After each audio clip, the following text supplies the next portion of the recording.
Kaixo, bideo honetan jarraituko dugu erreakzio kimikoekin eta ikusiko dugu ze gertatzen da gasak agertzen zaizkigunean eta igogailuak ez masak ez disoluzioak direnean baizik eta gasak. Beraz ikusiko dugu igogailu mota berri bat. Hasiko gara ariketa irakurtzen, esaten digute potasio kloratoa, hau da, potasio trioxido kloratoa berotzean, joango gara lehenik eta behin identifikatzen zeintzuk diren agertzen zaizkigun konposatuak, hemen daukagu potasio trioxido kloratua, oxigenoa askatzen da eta potasio kloruraren hondakin bat geratzen da. Irakurtzen badugu, jartzen du elementua edo konposatu hau berotzean lortuko dugu alde batetik oxigenoa eta bestetik potasio klorurua. Beraz, hau izango da erreaktiboa eta produktuak izango dira bai oxigenoa eta bai potasio klorurua. Beraz, idazten badugu erreakzioa, horrelako zerbait geratuko zaigu. Bueno, komentatzea, hemen jartzen duela berotzean. Vale, hemen berotzean beharrean jarriko balu erretzean edo konbustionatzean, orduan hemen bai jarri barkako nuke gehi hobi. Baina nola berotzean jartzen duen, ez du hori jarri behar. Hor dago ezberdintasuna, bale? Berotzean jartzen badu, horrek ez du esan nahi beste zerbaitekin erreakzionatzen dugula, baizik eta berotzen dugula, bere temperatura handitzen dugula. Aldiz, erretzen jarriko balu, hor bai gehi hobi agertu beharko zen, eta orduan erreakzio ezberdina izango zen. Hori bakarrik aipatzeko. Egiten dugu erreakzioaren doiketa, daukagu potasio bat, kloro bat eta 3 oxigeno. Eta hemen daukagu potasio bat, kloro bat eta 2 oxigeno. Nola bi zenbaki hauek berdindu behar ditugun, baina ez daukagu modurik 2 bat 3 bihurtzeko edo 3 bat 2 bihurtzeko, egingo duguna da biak bihurtuko ditugu 6. Zelan bihurtuko ditugu biak 6? Ba, honi 3 bat jartzen eta honi 2 bat jartzen, horrela lortzen dugu 2 bider 3 6 izatea, 3 bider 2 6. Eta horrela zenbakiak berdintzen dira. Baina bi honek eragina dauka potasio eta kloroaren gainean. Beraz, hemen 2 izango dugu eta hemen 2. Zelan bihurtzen ditugu hauek biak 2? Ba, orduan jartzen dugu hemen 2 eta ja lortzen dugu 2 eta 6 zenbaki guztiak berdina izatea, beraz gure reakzioa doituta dago. Orain, behin hau daukagunean, ikusi behar dugu zein den informazio datua eta zein den eskatzen digutena. Kalkulatu zenbat kloro berotu den. Bai, esaten digute zer den kalkulatu behar duguna. Zenbat kloro esparkatu, zenbat klorato. Zenbat klorato. Eta kloratoa, fijatzen bazaten daukagu kloruroa, oxigenoa da potasio kloruroa da potasio kloratoa, beraz, kloratoa jartzen duenan adierazten du hau da lortu behar duguna. Hau izango da lortu nahi duguna.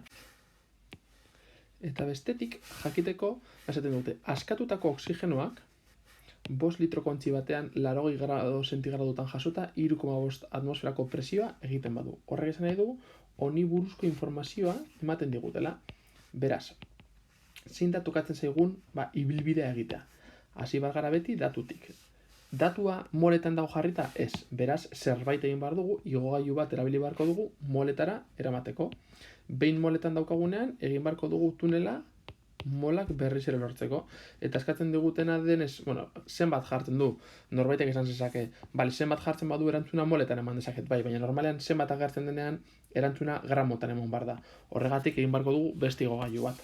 Nola gramoak agertzen diren hor, guia dakigu hau izango dela masa igogailua, ezta? Masa igogailua, zeinetan erabiliko egun formula, hau izango den, edo horren pareko bat. Tunela erabiltzeko goratzen dugu, erabiltzen ditugun gauzak direla koefiziente estequiometrikoak, eta horietarako egin dugu doiketa, beraz, dauzkagu. Galdera da, zelan lortzen dut zerbait, eta fijatzen bazarete datuak dira. 5 litroko ontzi batean 80 gradu 3,5 atmosfera.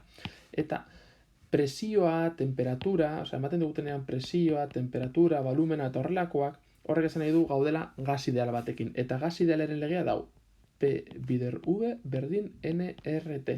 Eta hau da, gasaren legean erabiliko dugun formula. Hau da, hau bezalako informazio ematen dugutenean, daukagun igogailua izango da gas batena. Egin barko dugu igogailu hau, eta ikusiko dugu zelan erabiltzen dugun hau, lortzen ditugu molak, tunela eta masa. Eta batek pentsa dezake. Baina gu normalean egiten dugu erreaktibetatik hasi eta produktuak lortu. Berdin zaigu, ematen badigute produktuen informazioa, gu zuzenean egin dezakegu kontrako bidea eta lortu erreaktiboen informazioa, edo eskatzen digutena. Ez dago inolako arazorik norantzko honetan edo kontrako norantzkoan egita. Momentuz, tunela kasu honetan berdin arituko da. Beraz ikusiko dugu ariketa egiterakoan zelan jartzen den hau, eta horrekin ariketa bukatuta. Hori bai, esatea, presioa, formula hau erabiltzerakoan zenbait gauza unitate jakin batzuetan jarri behar ditugula. Presioa atmosferatan jarri beharko dugu, temperatura jarri beharko dugu gradu kelvinetan, volumena litrotan, eta hemen agertzen den R da konstante bat dela 0,082 atmosfera bider litro zati mol bider kelvin. Eta hau dira bere unitatea. Presio atmosferatan, temperatura kelvinetan, volumena litrotan, eta R da 0,082 unitate jakin horiek erabili baditugu. Vale, hasiko gara.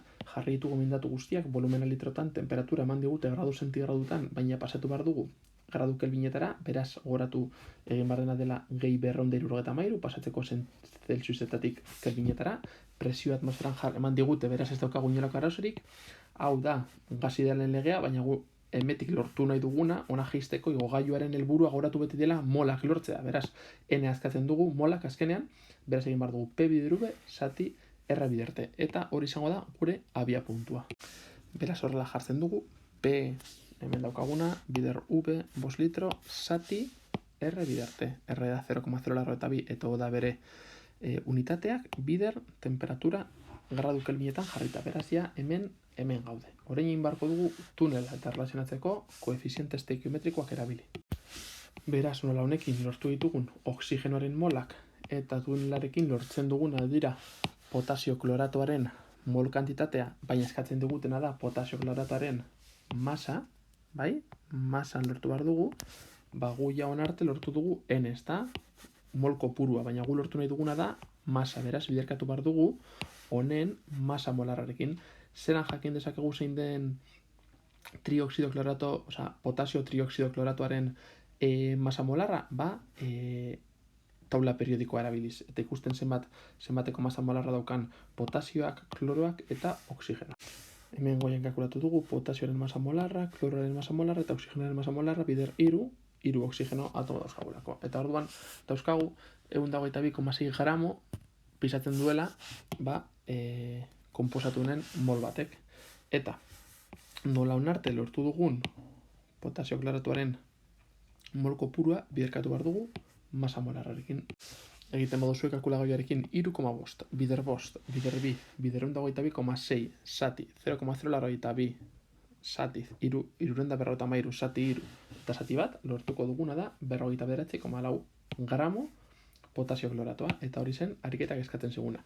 Ikusten baduzue da aurreko ariketetan egin dugun oso antzekoa, baina aldatu da igogailu bat. Igogailu hau aurreko bideotan ikusi dugu masa eta disoluzioekin egiten. Eta orain ikusi dugu baita ere gasarekin zelan gertatzen den gas idealaren